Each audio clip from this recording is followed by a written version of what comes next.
Chapter 4.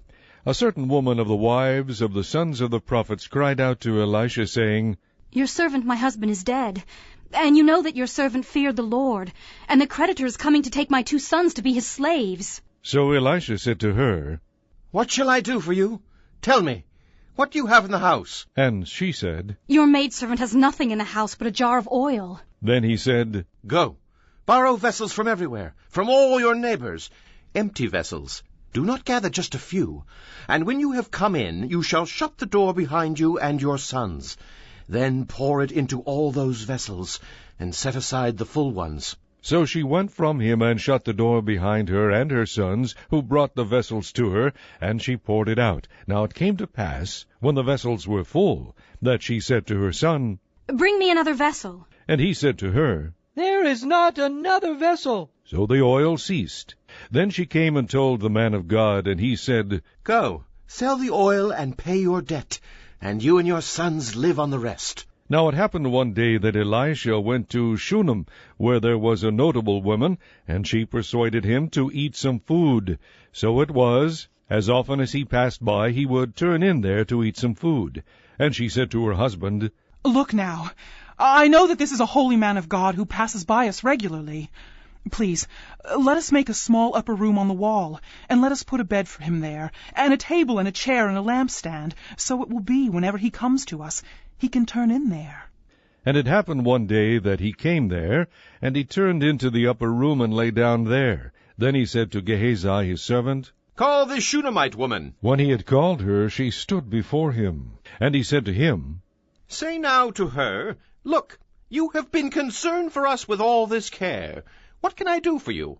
Do you want me to speak on your behalf to the king or to the commander of the army? She answered, I dwell among my own people. So he said, What then is to be done for her? And Gehazi answered, Actually, she has no son, and her husband is old. So he said, Call her. When he had called her, she stood in the doorway. Then he said, About this time next year you shall embrace a son. And she said, No, my lord. Man of God, do not lie to your maidservant.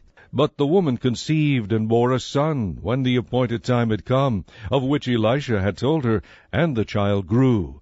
Now it happened one day that he went out to his father to the reapers, and he said to his father, My head! My head! So he said to his servant, Carry him to his mother. When he had taken him and brought him to his mother, he sat on her knees till noon, and then died. And she went up and laid him on the bed of the man of God, shut the door upon him, and went out. Then she called to her husband, and said, Please send me one of the young men, and one of the donkeys, that I may run to the man of God and come back.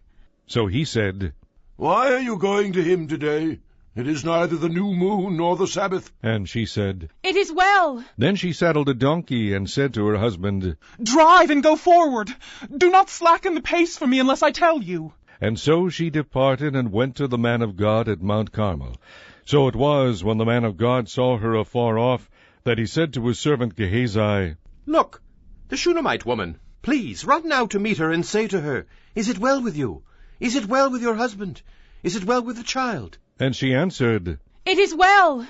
Now when she came to the man of God at the hill, she caught him by the feet, but Gehazi came near to push her away. But the man of God said, Let her alone, for her soul is in deep distress, and the Lord has hidden it from me, and has not told me. So she said, Did I ask a son of my lord? Did I not say, Do not deceive me? Then he said to Gehazi, Get yourself ready, and take my staff in your hand, and be on your way. If you meet anyone, do not greet him, and if anyone greets you, do not answer him, but lay my staff on the face of the child. And the mother of the child said, As the Lord lives, and as your soul lives, I will not leave you.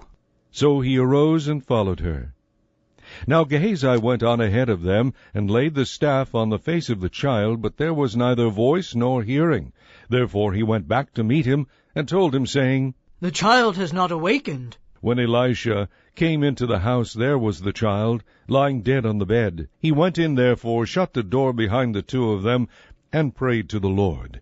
And he went up and lay on the child, and put his mouth on his mouth, his eyes on his eyes, and his hands on his hands, and he stretched himself out on the child, and the flesh of the child became warm.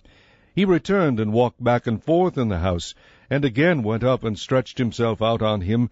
Then the child sneezed 7 times, and the child opened his eyes. And he called Gehazi and said, Call this Shunammite woman. So he called her, and when she came in to him, he said, Pick up your son. So she went in, fell at his feet, and bowed to the ground. Then she picked up her son, and went out. And Elisha returned to Gilgal, and there was a famine in the land. Now the sons of the prophets were sitting before him, and he said to his servant, Put on the large pot, and boil stew for the sons of the prophets. So one went out into the field to gather herbs, and found a wild vine, and gathered from it a lapful of wild gourds, and came and sliced them into the pot of stew, though they did not know what they were. Then they served it to the men to eat.